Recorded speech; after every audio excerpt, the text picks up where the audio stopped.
Hola compañeras, ¿cómo están? Sí, hola Maribel Ramos, ¿todo bien? Bien, sí. Karina Ramírez, ¿cómo estás? Qué bueno, me alegra. Sí, todo bien, sí, Camila Fagundes. Llamaba para debatir un poquito el tema sobre Marta Marín, que tenemos para la cátedra de didáctica de la lengua, ¿sí? Estaría buena la idea de que planteemos las propuestas que nos dio la cátedra, chicas, si les parece. ¿Se acuerdan cuando en la escuela nos daban consignas como leer atentamente el texto o buscar en el diccionario de palabras que no conocíamos? Bueno, todas estas consignas representan una concepción, ¿no? Una teoría de la lengua como entidad, como disciplina de estudio y también como una teoría de aprendizaje.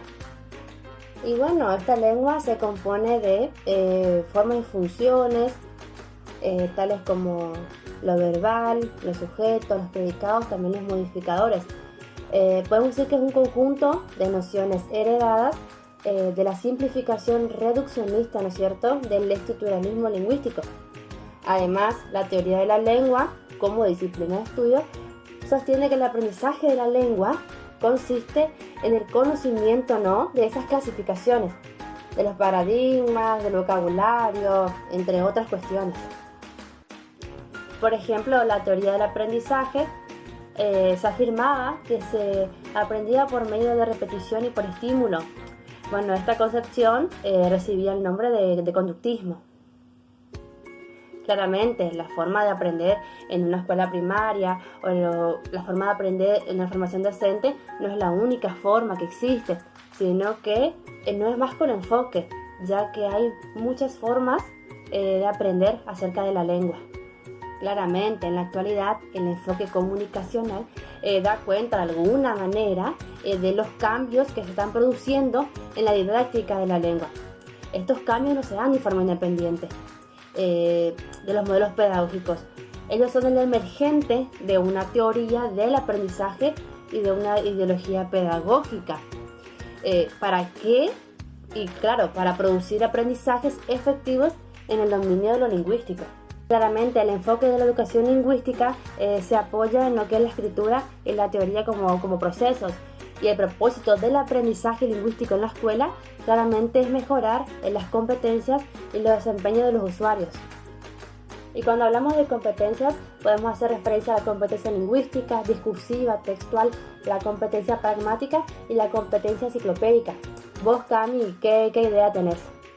Hola chicas, ¿cómo están? Ahí a continuación de Tatiana de Meira voy a estar aportando mi parte que he repasado sobre Marta Marín, el capítulo 1, el enfoque sobre la comunicación y la enseñanza. Espero que les sirva. Las teorías del lenguaje como textualidad de la lengua. La lengua ha sido concebida por el estructuralismo como un cuerpo de signos y de reglas que contribuye a los recursos que apela el usuario en sus actos del habla. Concebida así como un código o un sistema, la lengua es una abstracción que solo concreta en el uso de los actos del habla, en los discursos de textos que los hablantes producen. Aparece entonces lo lingüístico textual, cuyo objeto de estudio ya no es solo la palabra o la oración, sino el texto, considerando la unidad básica de la manifestación del lenguaje. Los seres humanos nos comunicamos por medio de texto.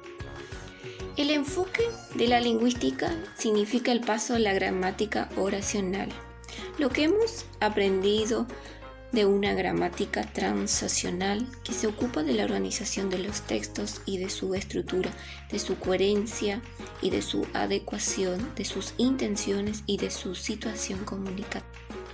Las teorías del aprendizaje como construcción. Los aprendizajes de la lengua en la escuela no solo están determinados por cómo se concibe el objeto del aprendizaje, es decir, según qué teoría de la lengua se establecen los contenidos, sino que la teoría del objetivo siempre ha correspondido dada a una teoría del aprendizaje. Es así que el estructuralismo, con su concepción de la lengua principalmente como el fenómeno y no como significado, encontró la psicología del conductivismo en el modo más viable de transmitir esos contenidos en el aula.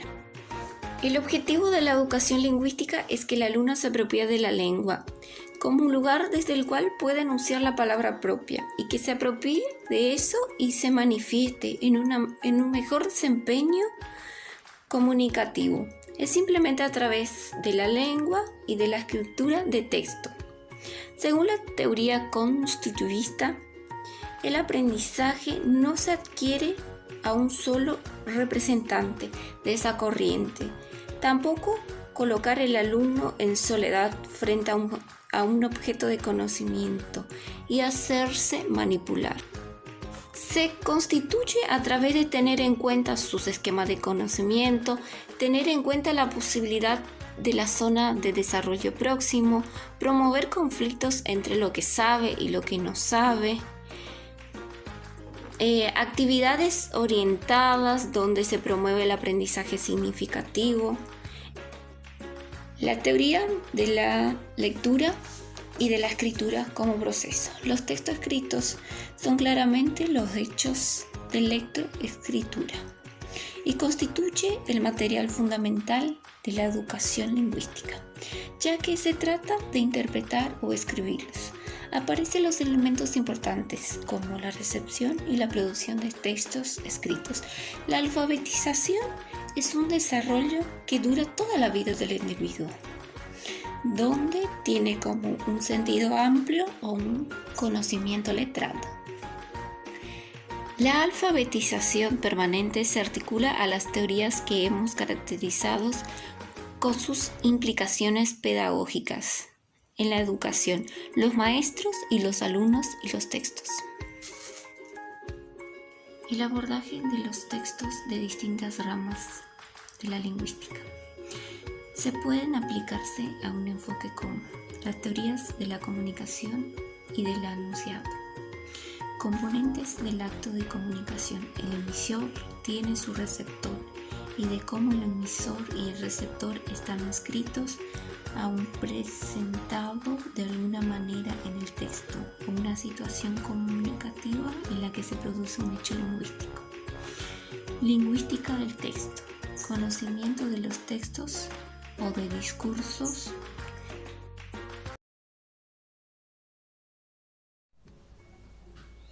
Sí, chicas, las funciones del lenguaje según Roman Jakobson habla de la función referencial, donde el emisor pretende transmitir una información concreta. También habla de la función conativa, donde incita o influye al otro a hacer algo. Y la función emotiva o expresiva expresa sentimientos o emociones. Por ejemplo, me duele la panza o el estómago. Y la función fática mantiene la comunicación abierta o cierra esa comunicación. Por ejemplo, hola, ¿me escuchás? Se está encargando de abrir esa comunicación. Y la función poética altera el lenguaje cotidiano para provocar un efecto. Por ejemplo, si te digo es única, es grande, estoy alterando ese lenguaje. Y la función metalingüística se refiere al código mismo. Si te digo o te pregunto, hoja se escribe con H, me estoy refiriendo al mismo código, digamos, del que se está hablando. Y Maribel creo que le toca el próximo tema. Ok, Cari, sí. Bueno, yo por ejemplo estudié la parte Halliday, que sería Halliday habla desde, o sea, tiene una perspectiva diferente a la de Jacobson. ¿Por qué? Porque él se enfoca en cómo las personas deben comportarse lingüísticamente, ¿verdad? es cierto? Bueno, las variedades lingüísticas, según Halliday, encontramos el dialecto, que es según la región. Las personas, como por ejemplo las personas que viven en España, no hablan igual que nosotros, que tenemos diferentes formas, diferentes palabras para dirigirnos a los otros, ¿no es cierto? Bueno, el sociolecto es según el grupo social. Nosotros como adolescentes tenemos una manera de expresarnos diferente a que los adultos, o a que un profesional o a un niño. Y por último encontramos el cronolecto, que sería la edad en la que usamos las palabras. Por ejemplo, nosotros los adolescentes tenemos una forma diferente de hablar que desde de los niños. Nosotros decimos gato y ellos entienden al gato por michi o miau o algo así.